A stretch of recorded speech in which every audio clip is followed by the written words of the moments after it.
like his final letter in a sense. You know, if I'm gone, this is how I went. Not how I went out, but you know, this is what happened. Right. Yeah, man. So drum roll, fellas. We're on the last spot of the night, and that's top 3 MCs and 9-6. Armand, you up, player? For me, Black Thought. Oh, we're going 3. It's me for Elf Half-Life. Black Thought. And you know what? Back then, I knew he was always hot, but I didn't appreciate him until I got older and I really could, you know, understand what he was talking about and how he was repping and how he was like a dope lyricist back then and still till today. He's another underrated, underappreciated, like you always say. Yeah. Hip hop rapper, man. Like he's one of them. That's you know he in my top 5. Oh yeah, You know that. He in my top 5 of all time. Dang. easily. Rick G's. For me, number 3, I gotta go Redman. Yeah, Redman just that year he just killed it. Like nothing more you can say about it. For me, all right. So I had to rework this. So originally I had Jay-Z in this spot, and then I had Ghostface.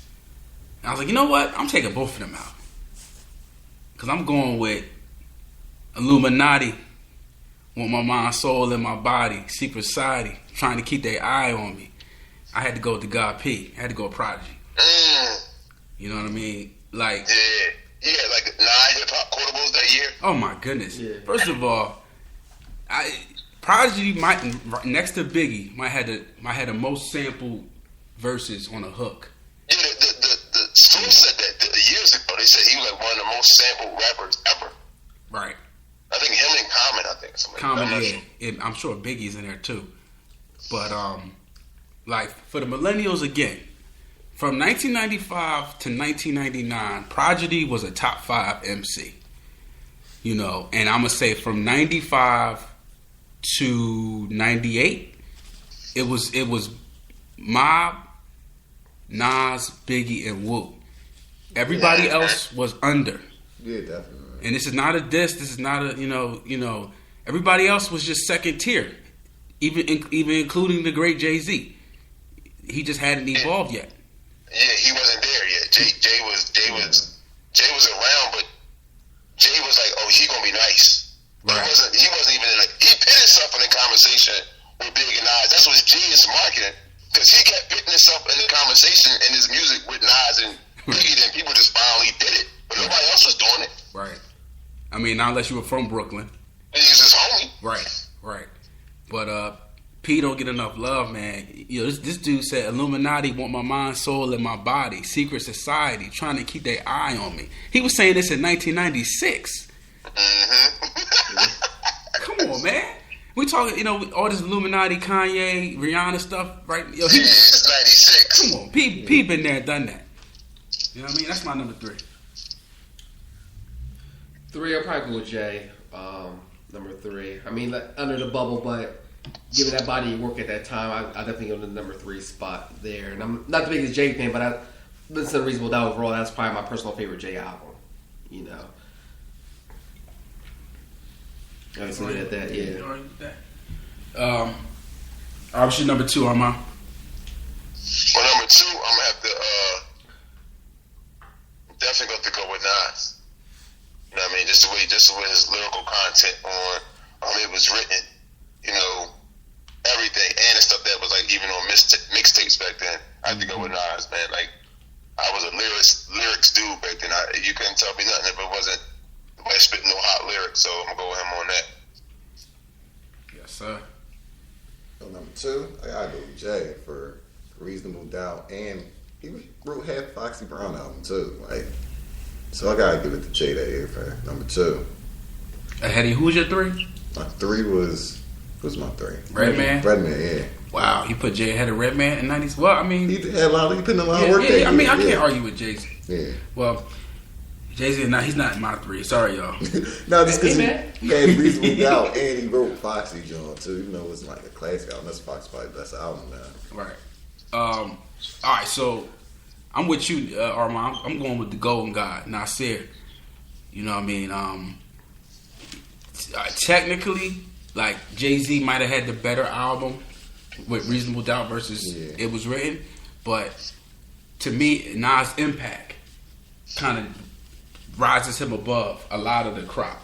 You know what I mean? It Was Written was greater for different reasons. Lorenzo kind of piggybacked that, but Nas kind of just had that majestic, like he was like the chosen one, and he just was like, to me, he was like right where Kendrick Lamar is right now.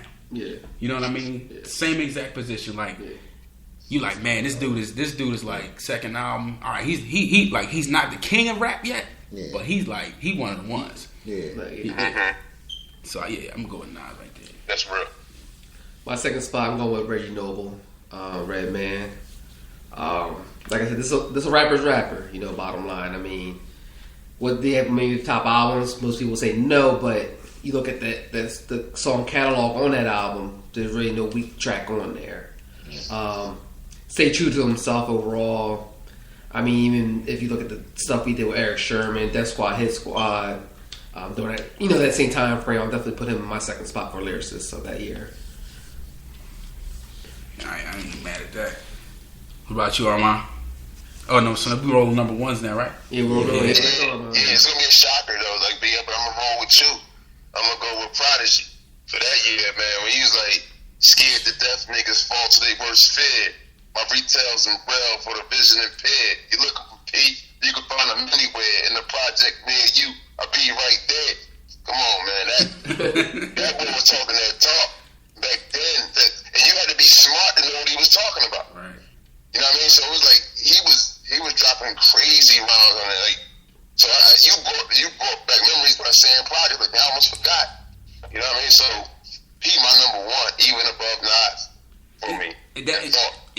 I was like debating on throwing him above Nas, but I can't be mad at that because Pete was spitting bars, man. Yeah. Like, you go back those everything he got on, it was crazy. It was aggressive. It was like it made you want to smack somebody. Like, oh man, his attitude. Music got energy in it, man. Because when you play football, you was like, I'm ready to go kill something on this field. Right. Listen to them. I'm not mad at you, bro. I can't even argue with that. You know, Prodigy. I don't know what happened. Like, we had this conversation earlier, but their legacy is not where it should be. No, but you know what? We like we talked about earlier. Their legacy is not where it's supposed to be because after rap got violent, after Pac and Biggie died, they mainstream kind of cut that. They wasn't really too accepting of violent gangster music like Prodigy was rapping about. That was like, we can't mess. That's too risky. We ain't gonna really deal with that, And they was in a lot of beefs. Keith Murray, they was DMX, all that stuff. They was beefing a lot of people for a while back then. So people like, I guess they gonna leave them alone because that's too much drama with them dudes. Right. It's kind of like it didn't age well. Like their music hasn't. Well, their music has aged well, but the legacy hasn't. Yeah. Kind of similar to Bone, where but Bone kind of did it to themselves. Yeah. But like to me, like Wu gets the respect. Of course, Jay gets the respect. Yeah. So does Nas. So does Biggie. But I'm like, dang, Mobb Deep was right there with all of them, and it's like it's like they're like mid to like below them. You know what I mean? Yeah. But I gotta go with Nas right there. Nas. Nasty Nas, Escobar, like he was Esco 96. Yeah, he's Esco, he's Esco, yeah. He's track mastered out. He got track masters. No, that wasn't a big up. That was a shot. Yeah, I ain't give it to Nas though. Nas had a crazy year that year. Definitely did. Hey, my number one, same as my album. I kept it perpendicular. So I got to go Tupac for that year, just because, like I kind of said, he had Machiavelli at the end of '96, All Eyes on Me in the beginning of '96, and he's one of my personal. He's in my top 5 anyway. Tupac probably the only rapper, that had a song that could like make me cry. You know what I mean? Like, Dear Mama.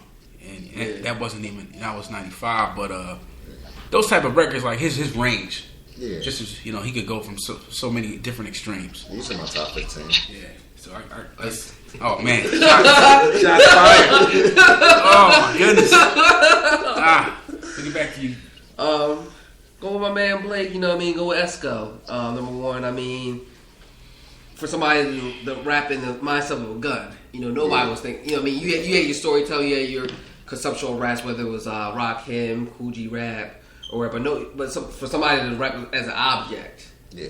and then have the mindset of a gun, was unheard of at that time. Even to this day, I mean, you still have your creative conceptual tracks, but he was the first one to say, okay, I want to actually rap about an object here, not a natural living thing, And between that, Black Girl Lost, Street Dreams, the original and the remix, Nas was on top of his game that year. I don't really think nobody, rapping wise, sales wise, you can say, okay, Pac outsold him, of course.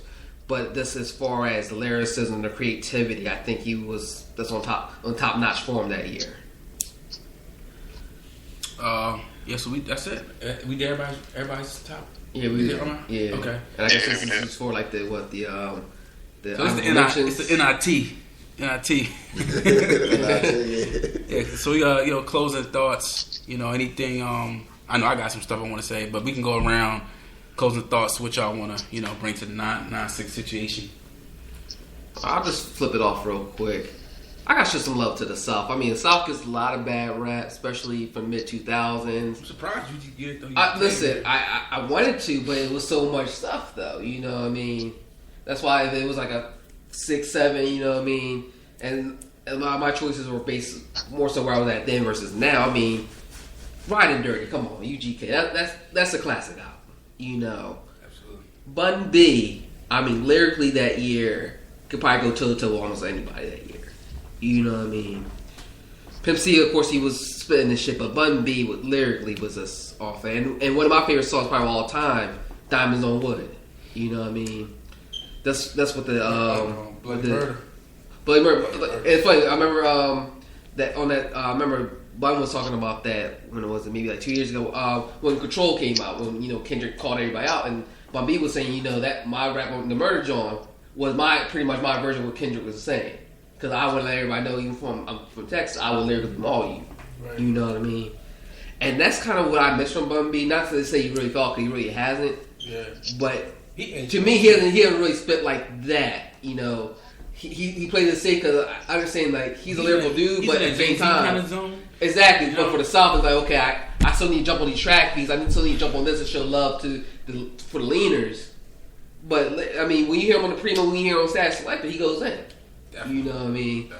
Obviously, ATLians, come on, Outkast, and it's hard because I always feel like I slight them. Every time we 98 show, I felt like I slight them on that, and it's like, okay, looking back and now, I probably put Aquemini above the Dark as Hell is Hot, but right then, that time frame, you couldn't tell me nothing about Outkast. Right. You know what I mean? And it's like, you could put, I love Mobb Deep too, but I can see how people can say Outkast is a better duel than Mobb Deep and vice versa. And it's like, you look at their catalog, you can't really question their catalog. You can't really question their catalog at all. You know what I mean? So much love to the South. What about you, Armand? Any closing thoughts? One thing that I forgot, one group I forgot was De La Soul. I know. And that album that came out that year, that joint was, damn. Stakes is high. Oh, man. I thought you was going to say that, Armand. No, I couldn't fit it in. That's why I said, because the other ones was a little influential. But that, Stakes is High, man, that thing was crazy. Another one was Helter Skelter. Ooh. Yeah. Ooh. Helter Skelter joint was crazy. I was like, yo, man.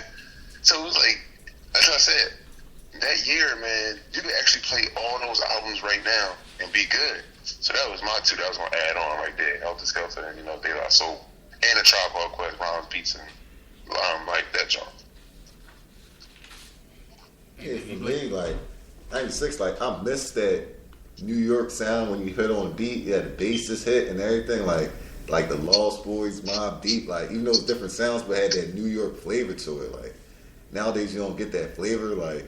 New York is basically dead, basically for hip hop. I miss 96 had that Lost Boys sound, that rugged New York sound. You don't hear that no more. It's just all trap beats and stuff like that. But 96 was that year for New York, kind of.